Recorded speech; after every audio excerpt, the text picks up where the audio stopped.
Hello. नमस्कार, मैं हूं निर्मल। आप सबका विवरण पाठशाला में स्वागत करता हूं। कैसे हैं आप लोग? बढ़िया। तो अभी कुछ महीनों बाद एसएससी सीजीएल का एग्ज़ाम है और हमने इसी एग्ज़ाम को ध्यान में रखते हुए एक सीरीज स्टार्ट करी है जिसमें हम लोग जीएस के जो आपका जीएस वाला पोर्शन है ना, उसके हम लोग एक एमसीक्यूज डिस्कस करेंगे और जितने भी हम एमसीक्यूज डिस्कस करने वाले हैं सभी डिटेल में डिस्कस करेंगे। और जीएस के कर रहा हूँ तो मैं यहाँ से एक सब्जेक्ट स्टार्ट करूँगा, वो है पॉलिटी। हमारे ज़्यादातर प्रश्न किस करेंगे? पॉलिटी करेंगे। 8 से 10 प्रश्न भले रहेंगे, लेकिन 8 से 10 प्रश्नों में आपको 40 से ज़्यादा फैक्चुअल क्वेश्चन मिल जाएंगे। फैक्चुअल के साथ साथ आपको कॉन्सेप्ट भी समझने को मिलेगा। चलिए शुरुआत करें। चलिए शुरुआत करते हैं हम लोग पहले क्वेश्चन से। क्या है पहला प्रश्न? The term caste was derived from. जो जाति टर्म है वो कहाँ से ली गई है? मैं आपको ट्रांसलेट कर दूंगा। हाँ, जाति। अभी ये शब्द काफ़ी ज़्यादा न्यूज़ में है। जाति जनगणना की बात हो रही है, तो इसलिए मैं ये क्वेश्चन लिया है पहले वाला। पुर्तगीज से लिया गया, डच से लिया गया, जर्मन से लिया गया या फिर इंग्लिश से लिया गया? कहाँ से ये वर्ड लिया गया? चलिए बताइए, मैं आपको बता देता हूँ। चलो, तो ये शब्द लिया गया कहाँ से? पुर्तगीज से। पुर्तगीज में इसका मतलब होता है कास्टा। क्या होता है इसका मतलब? कास्टा। कास्टा क्या मतलब? कास्ट क्या दिखाता है? कास्ट किसी भी एक ग्रुप ऑफ पर्सन की क्या दिखाता है? रेस दिखाता है। रेस समझते हो आप लोग? जाति। हाँ वही। क्या दिखाता है? ये एक रेस को दिखाता है। समझ में आ गया? चलिए, इसमें कुछ ऐसा था नहीं। चलिए अगला प्रश्न समझते हैं। Who is known as the father of local self government in India? यानी भारत के अंदर स्थानीय जो गवर्नमेंट होती है उसका फादर किसको माना जाता है? Lord Mayo, Lord ribbon, Lord Curzon या लॉर्ड क्लाइव? बताइए किसको माना जाता है? आ गया आपका आंसर? चलिए कोई दिक्कत नहीं। चलिए मैं बता देता हूँ। तो भारत में father of local self government किसको माना जाता है? लॉर्ड रिबन को। कैसे माना जाता है? सुनो, क्या होता है भारत के अंदर जो पहले पूरा सिस्टम था वो था सेंट्रलाइज्ड। कैसा था? सेंट्रलाइज। सर सेंट्रलाइज किस फॉर्म में था? ये था रेवेन्यू फॉर्म में। मतलब क्या होता था? ब्रिटिश सरकार ही ज्यादा से ज्यादा रेवेन्यू कलेक्शन का काम करती थी और कुछ अधिकारियों को ये काम देकर रखा था। लेकिन क्या हुआ, अब छोटे छोटे गांव भी सेटल होने लग गए। तो क्या करा फिर ब्रिटिशर्स ने कि एक काम करते अपन यहाँ एक एक अपना पर्सन बैठा देंगे ताकि रेवेन्यू कलेक्शन अच्छे से हो। और मैं कहूंगा इसी को सेंट्रलाइजेशन। और लोकल सेल्फ गवर्नमेंट का कहीं ना कहीं शुरुआत मानी गई थी कहाँ से? लॉर्ड रिबन से। कब से? 1882। कब से? 1882। अच्छा, लॉर्ड मेयो का क्या काम है यहाँ पर? लॉर्ड मेयो ने भारत में जनगणना क्या शुरुआत की गई थी? जनगणना की शुरुआत किसके द्वारा की गई थी? लॉर्ड मेयो के द्वारा। लॉर्ड कर्जन का कहीं रोल है क्या? है ना sir. Lord Curzon, partition of Bengal, Bengal का विभाजन किसके समय हुआ था? लॉर्ड कर्जन के समय हुआ था। ठीक है। लॉर्ड क्लाइव, क्या रोल है इसका? 1757 में जो प्लासी का बैटल हुआ था, किसने जीता था? लॉर्ड क्लाइव ने। ठीक है। तो ये था कुछ फैक्चुअल बातें किसके बारे में? गवर्नर जनरल के बारे में। चलो अगला प्रश्न। अब आता है इंडियन पॉलिटी का, यानी इंडियन कॉन्स्टिट्यूशन से संबंधित प्रश्न। The emergency provision in the Indian constitution have been borrowed from. मैं इसको हिंदी में समझा देता हूँ। भारतीय संविधान के अंदर जो आपातकाल का प्रावधान है कहाँ से लिया गया? जर्मनी, यूएसए, यूएसएसआर या जापान? बताइए। चलिए मैं एक क्लॉक भी ऐड कर देता हूँ, कभी आपको ऐसा लग रहा है सर टाइम में दे दो। चलो अपन करते हैं फिर बाद में ना।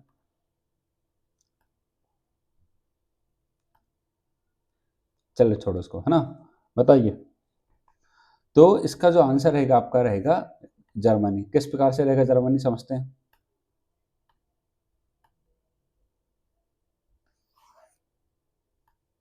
चलिए समझो। नहीं हो रहा, चलो छोड़ो। हाँ, जर्मनी किस प्रकार से इसका आंसर रहेगा समझो। जो भारत के अंदर आपातकाल प्रावधान है कहां पर? आर्टिकल 368 के अंदर।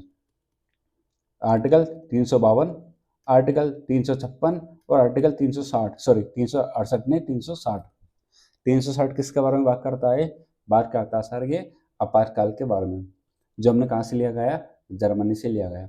अच्छा, इसमें 3 ऑप्शन भी है सर, थोड़ा सा बता दो हमने कहाँ से क्या क्या लिया। चलो मैं अमेरिका ले चलता हूँ, हमने अमेरिका से क्या क्या लिया।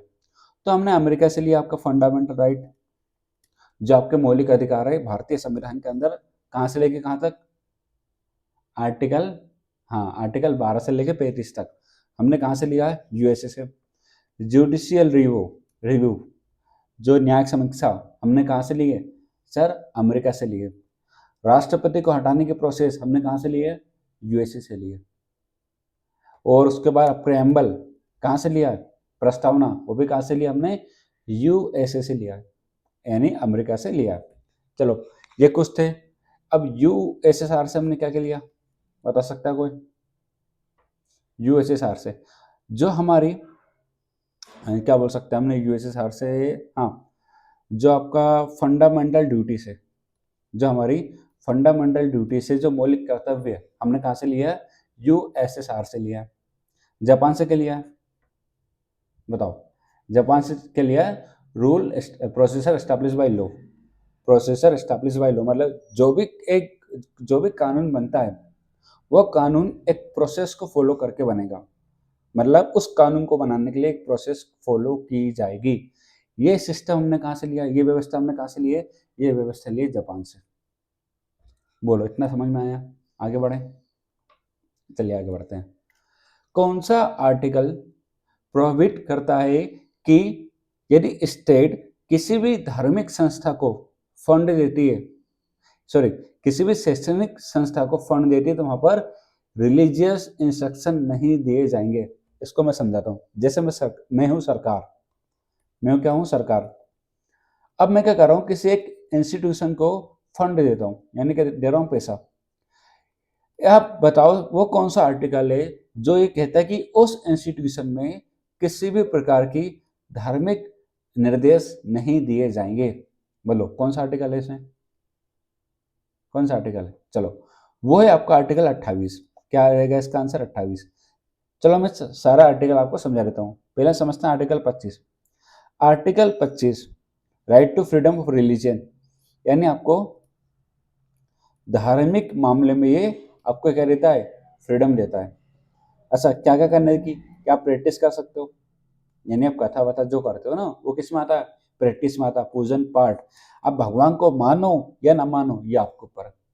आप क्या कर सकते हो, अपने धर्म को प्रोपोगेट कर सकते हो। हाँ इसमें एक बात और लिखी गई है, प्रोपोगेट का करने का मतलब ये नहीं कि आप किसी के ऊपर अपना धर्म जबरदस्ती क्या कर रहे हो, थोप रहे हो, तो वो प्रोपोगेशन में नहीं आता है।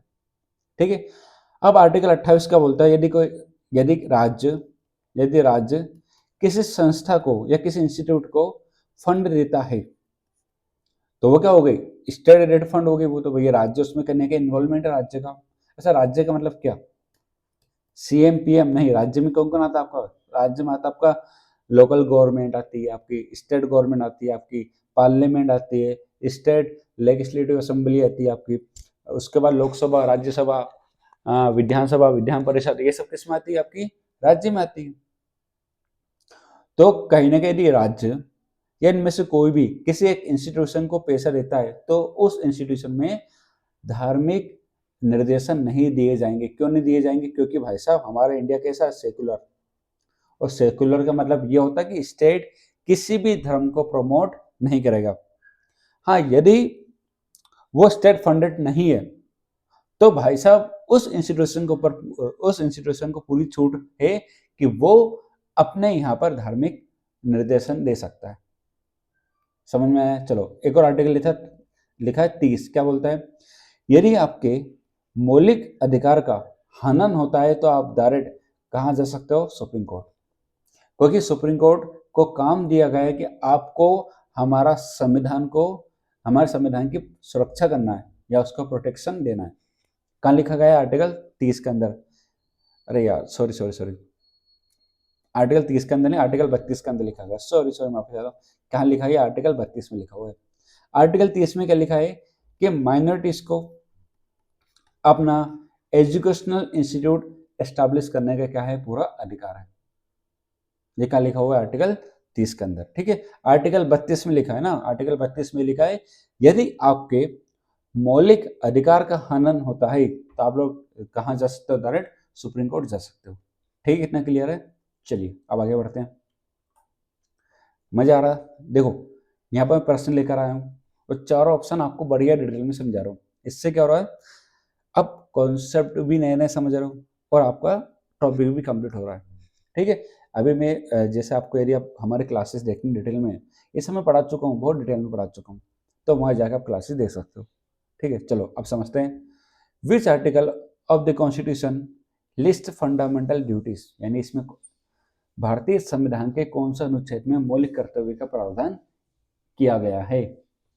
32, 51A, 29 या 45? बताओ कहाँ लिखा हुआ है?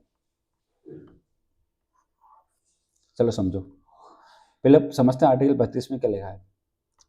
आर्टिकल 32 के अंदर ये लिखा है कि यदि फंडामेंटल राइट, यदि आपका मौलिक अधिकार का हनन होता है, यदि आपके मौलिक अधिकार का क्या होता है, हनन, तो आप डायरेक्ट कहाँ जा सकते हो, सुप्रीम कोर्ट। अच्छा, हाई कोर्ट नहीं जा सकते क्या? बिल्कुल जा सकते हो, आर्टिकल 226 के अकॉर्डिंग। ठीक है, आप कहाँ जा सकते हो, हाई कोर्ट भी जा सकते हो। अब बात करते हैं 51A की। क्या लिखा है इसके अंदर? 51A बात करता है किसकी? फंडामेंटल ड्यूटीज, यानी ये बात करता है किसकी? मौलिक कर्तव्य की। किसकी बात करता है ये? मौलिक कर्तव्य। अच्छा मुझे बताओ, क्या मूल संविधान के अंदर मौलिक कर्तव्य का प्रावधान किया गया था क्या? हाँ या ना? बिल्कुल भी नहीं। मौलिक कर्तव्य का मूल संविधान में कोई प्रावधान नहीं किया गया था। तो फिर स्वर्ण सिंह कमेटी की सिफारिश पर, किसकी सिफारिश पर? स्वर्ण सिंह कमेटी की सिफारिश पर भारतीय संविधान के अंदर 42वां संविधान संशोधन किया गया। कब? 1976 में। ठीक है, और 1976 में 42वां संविधान संशोधन करके हमारे भारतीय संविधान के अंदर क्या जोड़ा गया? मौलिक कर्तव्य। कौन सा आर्टिकल में? Article 51A। अच्छा, कौन सा भाग? भाग 4A। ठीक है, इतना क्लियर है। चलो अब एक और आर्टिकल लिखा, आर्टिकल 29 में, कलर चेंज कर देता हूँ इसका ना। आर्टिकल 29 में क्या बोलता है? चलो, आर्टिकल 29 माइनॉरिटीज को कल्चरल और एजुकेशनल राइट्स देता है। ठीक है, बस इतना ही है इसमें। आर्टिकल 45, अब समझो मेरी बात सुनो। जो फंडामेंटल ड्यूटीज एड की गई थी ना, केवल 10 थे वो, केवल कितने? 10। बाद में क्या कर दिया गया? इसको 11 कर दिया गया। आप समझो यहाँ पर आर्टिकल 45। अब मैंने क्यों बताया, सुनो।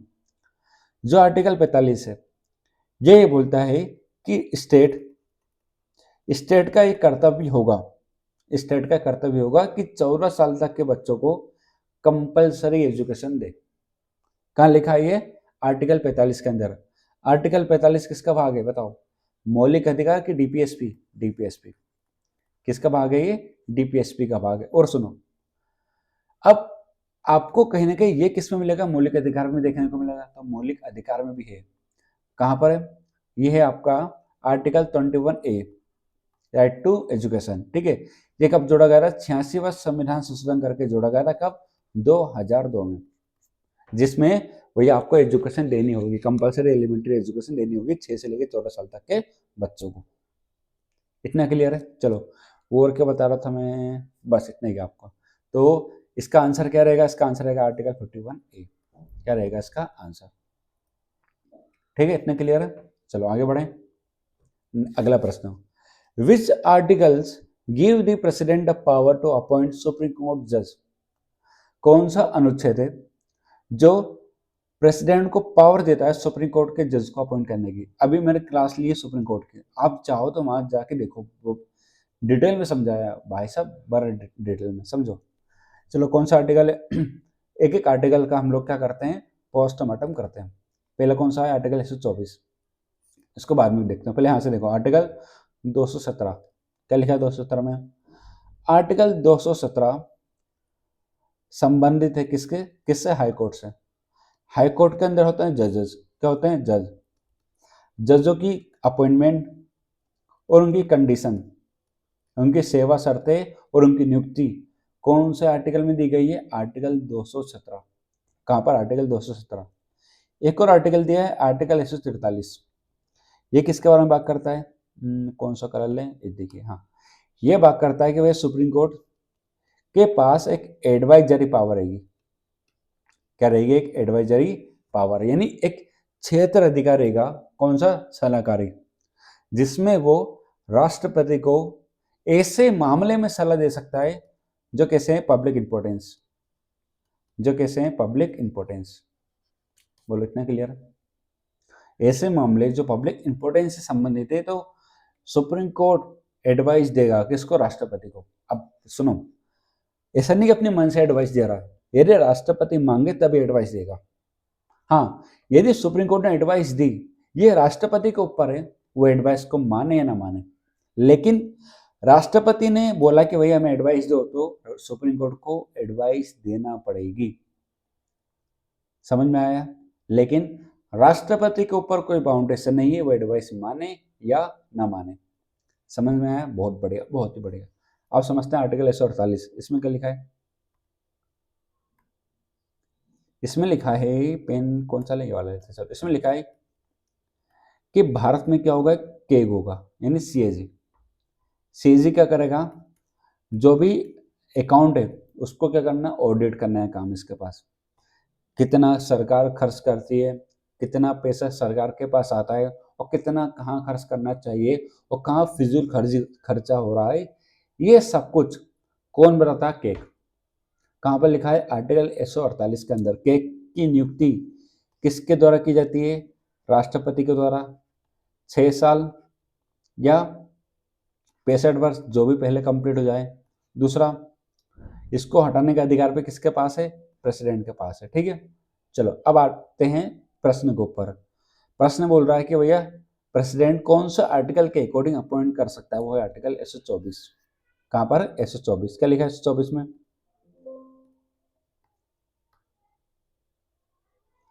कलर कौन सा लिया जाए? चलो ये सुनो, क्या लिखा है 124 में? क्या भैया, राष्ट्रपति साहब, राष्ट्रपति साहब कॉलेजियम, कॉलेजियम की रिकमेंडेशन के अनुसार, कॉलेजियम की रिकमेंडेशन के अनुसार क्या करेंगे? जजों की नियुक्ति करेंगे। अब एक कॉलेजियम भला क्या है? तीसरा केस आया था 1982 में, जिसमें कॉलेजियम को इंट्रोड्यूस किया गया था। ठीक है, कॉलेजियम कितने मेंबर होते हैं? 3 मेंबर। कितने मेंबर होते हैं? 3, सॉरी 5 मेंबर होते हैं, 3 होते हैं हाईकोर्ट के मामले में। यहाँ पर कितने सदस्य होते हैं? 5। 5 सदस्य बैठ के डिसाइड करेंगे हमें किसको नियुक्त करना है। और जो ये रिकमेंडेशन देंगे, जो ये नाम लिख के देंगे ना, उसी नाम को, उसी नाम के ऊपर मोहर लगाना पड़ेगी किसको? राष्ट्रपति को। अभी क्या हुआ था? 99 संविधान संशोधन किया गया था, जिसमें कॉलेजियम को खत्म करने की बात की गई, लेकिन ऐसा कुछ नहीं हो पाया। भैया सुप्रीम कोर्ट है, सुप्रीम कोर्ट है, वो मानेगा किसी की? नहीं मानेगा, है ना। चलो ठीक है, अब बात करते हैं अगला। क्या लिखा है? The Republic nature of the India was borrowed from which country?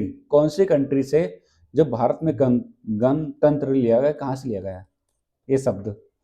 UK, USA, France के आयरलैंड? बताओ कहाँ से लिया गया? चलो बता देता हूँ, इसका आंसर होगा आपका फ्रांस। अच्छा, इसका आंसर क्या होगा? इसका आंसर होगा 124। इसका ही आंसर है, ठीक है, 124। नहीं तो बोलो आंसर नहीं बताया सर ने।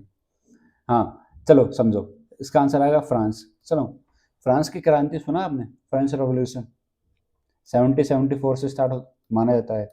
1789 में वहां पर क्या आई थी? Constitutional monarchy. फिर 1791 में वहां पर क्या आ गया? रिपब्लिक। रिपब्लिक में क्या होता है?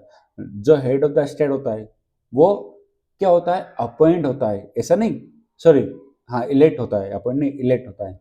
ऐसा नहीं कि भैया जैसे मैं राजा हूँ तो मेरा बेटा भी राजा बनेगा, ऐसा कुछ नहीं है। वो क्या होता है? सीधे सीधे इलेक्ट होता है। ठीक है, ये वर्ड हमने कहाँ से लिया? फ्रांस से लिया। अब यूके से हमने क्या लिया? पार्लियामेंट्री सिस्टम हमने यूके से लिया। ठीक है, यूएसए से हम बता चुका। आइलैंड से हमने क्या लिया? डीपीएसपी। महत्वपूर्ण चीज है ये, डीपीएसपी हमने कहाँ से लिया है? आयरलैंड से लिया है। ठीक है, चलो आगे बढ़े। अगला प्रश्न, इसमें से कौन सी एक लेजिस्लेटिव ऑर्गन है? यानी इसमें से कौन सी एक क्या बोलते हैं उसको, न्यायपालिका हो गई, एक कार्यपालिका हो गई, एक होती है विधायिका, इसमें से कौन सी एक विधायिका है? प्रेसिडेंट, प्राइम मिनिस्टर, पार्लियामेंट या सुप्रीम कोर्ट? कौन है बताओ? चलो एक एक करके सबका पोस्टमार्टम करते हैं। पहले लिखा सुप्रीम कोर्ट। सुनो, 3 बॉडी होती है। पहले कौन कौन सी होती है? पेन कलर चेंज करते हैं। हाँ, एक होती है लेजिस्लेटिव, जिसे हम लोग हिंदी में बोलते हैं विधायिका। दूसरी होती है एग्जीक्यूटिव, जिसे हम लोग बोलते हैं कार्यपालिका। Okay, and the next one is judiciary, जिसे हम लोग बोलते हैं न्यायपालिका। अब जो राष्ट्रपति है वो किस में आते हैं समझो। अब वो कहानी खत्म नहीं हुई, सुनो अभी। अब जो कार्यपालिका, जो विधायिका है वो 2 लेवल पर है। एक है नेशनल लेवल पर, एक है आपकी स्टेट लेवल पर। जो नेशनल लेवल पर है वो है आपकी पार्लियामेंट, यानी हमारी संसद। संसद में क्या क्या आता है? लोकसभा, राज्यसभा और प्रेसिडेंट।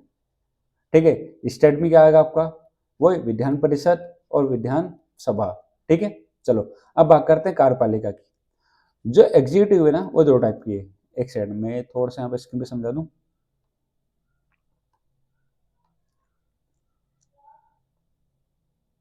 चलो थोड़ा सा समझो, यहाँ आ गए, क्या हुआ यहाँ समझो थोड़ा सा। ठीक है, यहाँ आ गए। अब आगे समझते हैं। अब आता है कार्यपालिका। कार्यपालिका 2 टाइप की होती है। एक होती है परमानेंट, एक होती है टेम्परेरी। ठीक है। जो परमानेंट होती है वो कौन? परमानेंट के अंदर कौन आते हैं? वो आते हैं आपके आईपीएस, आईएफएस और जितने भी सिविल सर्वेंट है वो किसके अंदर आते हैं? परमानेंट के अंदर। पुलिस वगैरह सब किसके अंदर है? परमानेंट के अंदर। टेम्परेरी में कौन आता है? आपका मिनिस्टर और एमएलए और एमपी, ये सब किस में आते हैं? टेम्परेरी के अंदर आते हैं। अच्छा, यहाँ पर न्यायपालिका का काम क्या है? कानून को बनाना। क्या बनाना? कानून को बनाना। और कार्यपालिका का काम है उस कानून को लागू करना। किसका काम है ये? कार्यपालिका का काम है। बोल इतना क्लियर है? समझो। अब इसमें से अब इतना घुसड़ पिसड़ हो गया है ना, चलो इसको मैं रख कर देता हूँ 1 मिनट। हाँ, तो क्वेश्चन क्या पूछा है? इसमें से कौन सा लेजिस्लेटिव ऑर्गन है? अब तुम्हें दिमाग लगा लो कौन सा हो सकता है इसमें। Obviously parliament. क्या इसमें? पार्लियामेंट। पार्लियामेंट का काम क्या है? एक कानून को बनाना। ये कैसी बॉडी हमारी? लॉ मेकिंग बॉडी है। किस किस से मिलकर बनी है? लोकसभा, राज्यसभा और प्रेसिडेंट। अब बोलो सब प्रेसिडेंट एग्जीक्यूटिव में आता है? अरे भाई साहब, राष्ट्रपति संसद का एक आंतरिक भाग है ना। उसका काम ये नहीं कानून को बनाना, उस कानून के ऊपर मोहर लगाना किसका काम है?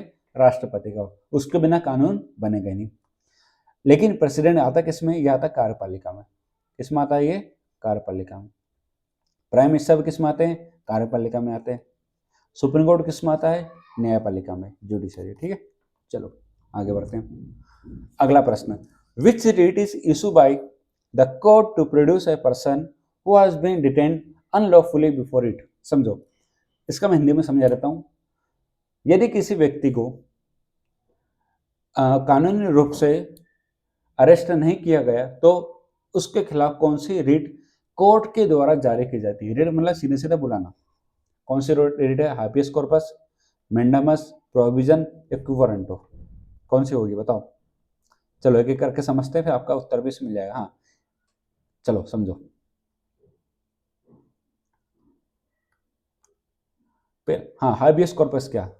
हाबियस corpus to have body of, to have body of मतलब शारीरिक से संबंधित रखती है। तो मतलब ये होता है, इसका मतलब यदि किसी व्यक्ति को, यदि कोई व्यक्ति है उसको इलीगल तरीके से अरेस्ट किया है, या मान लो उसको पकड़ लिया किसी ने भी, प्राइवेट ने, या भैया मान लो कि HDFC बैंक या कोई सी बैंक है, लोन नहीं चुका है इस व्यक्ति ने, उसको पकड़ के ले गया या पुलिस पकड़ के ले गई, तो उसकी लीगलिटी चेक करने के लिए सुप्रीम कोर्ट एक रिट जारी कर सकता है। वो रिट का नाम है हाबियस कॉर्पस। क्या नाम है? हाबियस कॉर्पस। समझ में आया? दूसरी लिखा मेंडामस। इसका आंसर क्या होगा? हाबियस को। हाँ, दूसरा मतलब मेंडामस क्या है? मेंडामस का मतलब वी कमांड, मतलब हम आदेश देते हैं। कैसा आदेश? जिसे मान लो आप किसी भी पुलिस स्टेशन में गए, किसी भी पुलिस स्टेशन में जाते हो, क्या लिखवाने? अपनी कंप्लेंट को लिखवाने। अपनी कंप्लेंट लिखवाने जाते हो, यदि मान लो पुलिस वाले अपनी कंप्लेंट लिखने से मना कर दें या किसी सरकारी दफ्तर में जाते हो और वो व्यक्ति आपका या वो अधिकारी आपका काम करने से मना कर दे, तो आप सुप्रीम कोर्ट हाई कोर्ट जा सकते हो और बोल दे दो भैया हमारा काम नहीं कर रहा वो, तो सुप्रीम कोर्ट बोलेगी रिट जारी कर दो। कौन सी रिट? मैंडामस। ठीक है। अब आता है प्रोविजन, मतलब ये कोई लोअर कोर्ट है, यदि वो अपनी कैपेसिटी से ज्यादा किसी फैसले को सुनाता है तो उसको रोकने के लिए कौन सी रिट जारी की जाती है? प्रोविजन। अब बताए क्यों वारंट हो? क्यों वारंट मतलब कोई अधिकारी, सरकारी अधिकारी, पता है घोटाले वगैरह हो जाते हैं आजकल, बन के बैठा है। जैसे एक मूवी आई थी साउथ की, मोटा बस इंसान, वो एसआई बन के बैठा है। मोटा बस इंसान, यदि उसको बोल रहा कि भैया जा 10 मीटर दौड़, तो हाफने लग जाएगा, भैया उससे मर जाएगा बेचारा, इतना मोटा है। उसको बना दिया एसआई। अरे फिटनेस क्लियर, सब क्लियर उसका। तो ये चेक करने के लिए कौन सी रिट जारी की जाती है? क्यों वारंट हो, यानी आप किस अथॉरिटी से वहां पर बैठे हो बताओ। मैं होता है ना घोटाले वगैरह हो जाते हैं, तो ये चेक करने के लिए कौन सी रिट जारी की जाती है? क्यों वारंट हो।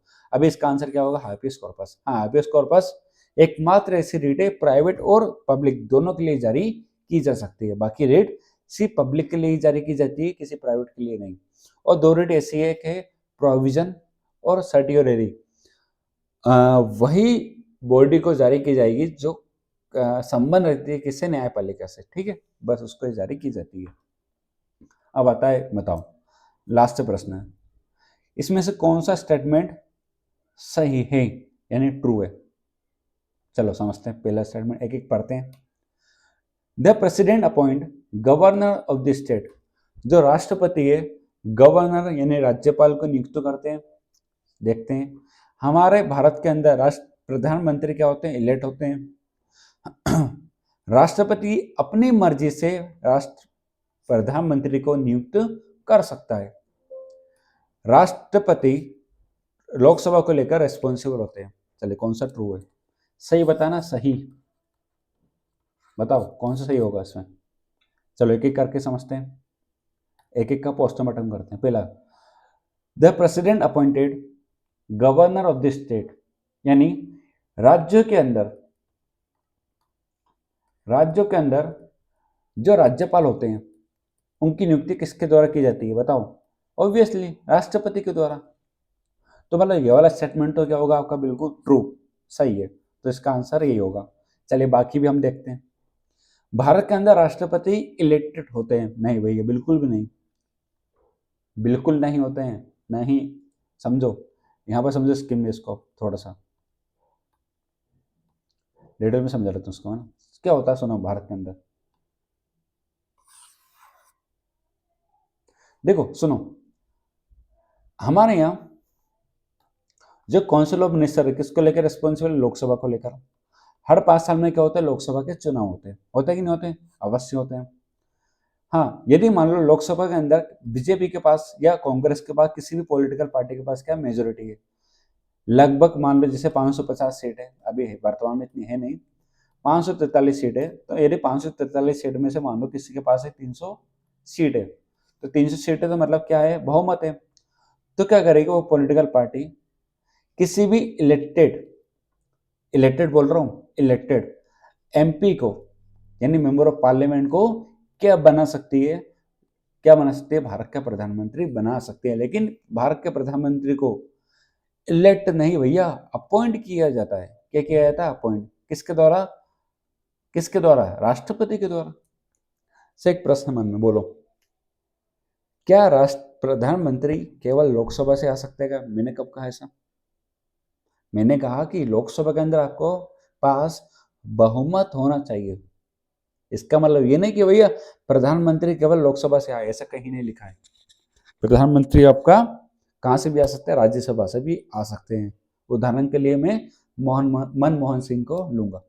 ठीक है, अच्छे लीजेंड आदमी थे वो भी, है ना, सबसे बड़े इकोनॉमिस्ट माने जाते हैं वो भारत के। चलो इतना क्लियर है। चलो ठीक है, तो हमारे 10 के 10 प्रश्न कंप्लीट हो चुके हैं और हर एक प्रश्न को मैंने आपको बढ़िया ही डिटेल में, मतलब अच्छे समझा दिया। ठीक है, वो ये सीरीज कंटिन्यू रहेगी। 8 से 10 प्रश्न में एक क्लास ले आऊँगा। जरूरी नहीं कि आप सिर्फ एसएससी को टारगेट करो तो एसएससी के लिए देखो, नहीं ऐसा नहीं है, ये हर एक एग्जाम के लिए होती है। अब मैं क्या करूँगा, टॉपिक वाइज लेकर आऊँगा, जिससे आपका उस टॉपिक का भी क्या हो जाए, रिवीजन। अभी तो रेंडमली क्वेश्चन चल रहे हैं, तो आपका हर एक टॉपिक क्या हो रहा है, यहाँ पर रिवाइज हो रहा है, ठीक है। और जितने भी क्वेश्चन मैं यहाँ पर लेकर आ रहा हूँ, कोशिश कर रहा हूँ कि सारे पीवाईक्यू से जुड़े हुए हो, ठीक है। कॉन्सेप्ट वही है, चीज़ें वही है, प्रश्न ऊपर नीचे हो सकते हैं, लेकिन कॉन्सेप्ट आपके 100% होंगे। यदि आपको ऐसा लगता है सर ये गलत है ये सही है, तो आप तुरंत कमेंट बॉक्स में कमेंट करो, तुरंत हम सही उसको करके दे देंगे। वैसे मेरी कोशिश रहेगी सारी 100% बातें आपको सही बताई जाए, बिल्कुल कॉन्सेप्ट और एक फैक्ट के साथ। हाँ, जो भी मैं बोलता हूँ उसको जरूर नोट डाउन करिएगा, आपको एक काम आएगी वो चीज़। चलिए ठीक है, चलो यहीं पर हमारी क्लास क्या होती है, समाप्त होती है। यदि आपको किसी भी टॉपिक को लेकर कोई डाउट है, जरूर पूछेगा, और आपको ऐसा लगता है नहीं सर इस टॉपिक के एमसीक्यूज लेकर आ जाओ, तो हम ले आएंगे, ठीक है। चलिए फिर मुलाकात करेंगे आपसे नेक्स्ट क्लास में। अपना ध्यान रखिए, पढ़ाई कीजिए। जय हिंद, जय भारत।